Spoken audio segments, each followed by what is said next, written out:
اللہ تعالیٰ جل شانہ نے اس شخص کی کہانی کو بیان کیا ہے جو قیامت کے دن جہنم کی طرف جا رہا ہوگا۔ کچھ لوگ اسے پوچھیں گے ما سلککم فی سقر، کہ تم جہنم میں کیوں جا رہے ہو؟ تو وہ جواب میں کہے گا لم نک من المصلین، کہ ہم نماز نہیں پڑھا کرتے تھے۔ آج جہنم میں جانے کا سبب نماز نہ پڑھنا ہے۔ پنجگانہ نماز ہر عاقل بالغ مرد اور عورت پر فرض کی گئی ہے، اور قرآن مجید میں مختلف صیغوں سے 700 سے زائد مرتبہ اس کی تاکید ارشاد فرمائی گئی۔ سینکڑوں احادیث نماز کی تاکید، فضائل، ادا کرنے کی ترغیب اور نہ پڑھنے پر ترہیب میں وارد ہیں۔ اگر کوئی شخص نماز کا انکار کرتا ہے تو وہ دائرہ اسلام سے خارج ہے، لیکن اگر کوئی سستی کی وجہ سے نماز نہیں پڑھتا، صرف سستی کی وجہ سے نہیں پڑھتا، اللہ کا حکم جانتا ہے، اس کو کہا جائے آؤ نماز کو، تو وہ آگے سے مذاق نہیں کرتا یا نماز کا تمسخر یا استحقار نہیں کرتا، بلکہ بس اپنی سستی کی وجہ سے مسجد میں نہیں آتا۔ جو نماز کو ہلکا جانے، خفیف جانے، وہ بھی دائرہ اسلام سے خارج اور کافر ہے۔ لیکن جو شخص اس کو اللہ کا حکم جانتا ہے اور اس کو پڑھنا اپنے اوپر ضروری سمجھتا ہے لیکن سستی کی وجہ سے پڑھ نہیں سکتا، تو اس کے بارے میں علماء کی آراء مختلف ہے۔ حضرت امام اسحاق اور حضرت امام احمد رضی اللہ تعالی عنہما آپ تو فرماتے ہیں کہ ایسا شخص کافر ہے اور اس کو قتل کرنا واجب ہے۔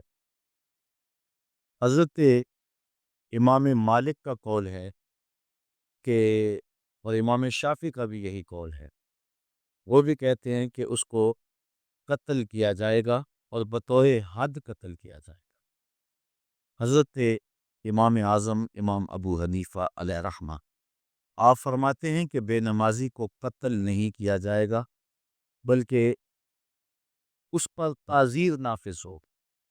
یہ حاکم وقت کی ثواب دید پر ہے کہ وہ اس پر کیا سزا دیتا ہے، اور فرمایا اس کو 7 قید کیا جائے گا اور توبہ کے لیے اس کو زور دیا جائے گا۔ اگر وہ توبہ کر لے تو اس کو قید سے باہر نکال لیا جائے گا، ورنہ اس کو قید رکھا جائے گا۔ صحابہ کہتے ہیں کہ ہم کسی عمل کے تارک کو کافر نہیں سمجھتے تھے سوائے نماز کے تارک۔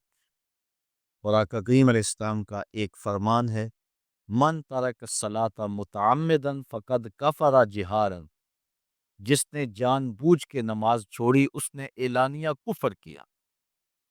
امام اعظم امام ابو حنیفہ علیہ رحمہ وہ فرماتے ہیں کہ یہ حدیث محل ترہیب میں ہے، گویا اس نے کافروں والا کام کیا، اس لیے آپ یہ فتویٰ دیتے ہیں کہ اس کو قید کیا جائے گا اور نماز کی پابندی کا زور دیا جائے گا، اور وہ توبہ کرے تو اس کو چھوڑ دیا جائے گا۔ لیکن باقی ائمہ بعض کہتے ہیں اس کو حتاً قتل کیا جائے، اور امام اسحاق اور امام احمد کہتے ہیں اس کو قتل کرنا واجب ہے۔ وہ بے نمازی جو اللہ کے حکم کی پابندی سستی کی وجہ سے نہیں کرتا، یہ اس کے لیے حکم ہے۔ جو شخص تحقیر کرتا ہے نماز کی، ہلکا جانتا ہے، تمسخر اڑاتا ہے یا اس کا انکار کرتا ہے، تو اس کے بارے میں علماء کے اندر کوئی اختلاف نہیں ہے۔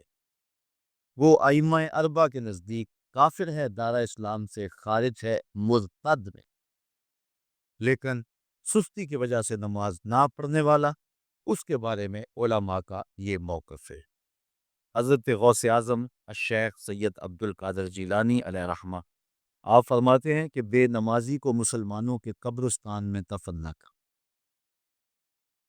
حضرت سلطان باہو علیہ رحمہ آپ کا قول ہے کہ بے نمازی سے خنزیر بھی پناہ مانگتے۔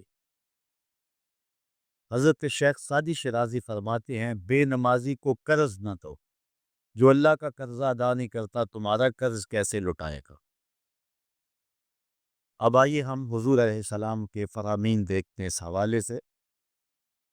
حضرت جابر بن عبداللہ انصاری رضی اللہ تعالی عنہ سے مروی ایک روایت جس کو امام ابو داؤد نے روایت کیا، امام نسائی نے روایت کیا، دیگر محدثین نے روایت کیا۔ آقا کریم نے ارشاد فرمایا بین الرجل و بین الکفر ترک الصلاۃ، آدمی اور کفر کے درمیان ترک صلاۃ ہے، یعنی بندہ مومن اور بندہ کافر کے درمیان ترک صلاۃ ہے۔ جو نماز پڑھتا ہے وہ مومن ہے، اور جو نماز نہیں پڑھتا تو وہ کافروں والا کام کرتا ہے، یا دیگر ائمہ کے نزدیک وہ کافر ہے۔ یہ ترہیباً نہیں بلکہ یہ حکم ہے۔ اور حضرت نبی رحمت صلی اللہ علیہ وسلم کا ایک دوسرا فرمان ان الفاظ کے ساتھ ہے بین الرجل و بین الشرک والکفر ترک الصلاۃ، شرک و کفر اور بندہ مومن کے درمیان نماز ترک۔ حضرت امام ابن ماجہ نے ان الفاظ کے ساتھ روایت کو نقل کیا ہے بین الکفر والایمان ترک الصلاۃ، ایمان اور کفر کے درمیان نماز کا ترک کرنا ہے۔ اور آقا کریم علیہ السلام کا وہ فرمان جو حضرت انس سے مروی ہے، اس کو طبرانی نے اپنی موجم میں لکھا، بھی آپ کے سامنے میں نے رکھا، کہ حضور نے فرمایا من ترک الصلاۃ متعمدا فقد کفر جہارا، جس نے جان بوجھ کے نماز چھوڑی اس نے اعلانیہ کفر کیا۔ حضرت ابو ہریرہ رضی اللہ تعالی عنہ سے ایک روایت ہے کہ وہ فرماتے ہیں لا سہم فی الاسلام لمن لا صلاۃ ولا صلاۃ لمن لا وضوء لہ، کہ اس شخص کا اسلام میں کوئی حصہ نہیں ہے جو نماز نہیں پڑھتا، اور اس شخص کا نماز میں کوئی حصہ نہیں ہے جو وضو نہیں کرتا۔ وضو کے بغیر نماز نہیں ہوتی، اور نماز کے بغیر اسلام نہیں ہوتا۔ اور اسی روایت کو بالفاظ دیگر حضرت عبداللہ ابن عمر رضی اللہ تعالی عنہ نے حضور سے یوں روایت کیا ہے، طبرانی نے اپنی موجم میں اس کو لکھا لا ایمان لمن لا امانتہ ولا صلاۃ لمن لا طہور لہ ولا دین لمن لا صلاۃ لہ۔ حضور فرمایا کہ اس شخص کا ایمان نہیں جس میں امانت نہیں، اور اس شخص کی نماز نہیں جس کو پاکیزگی حاصل نہیں، اور اس شخص کا دین نہیں جس کو نماز نصیب گئی۔ حضرت امام ابن ماجہ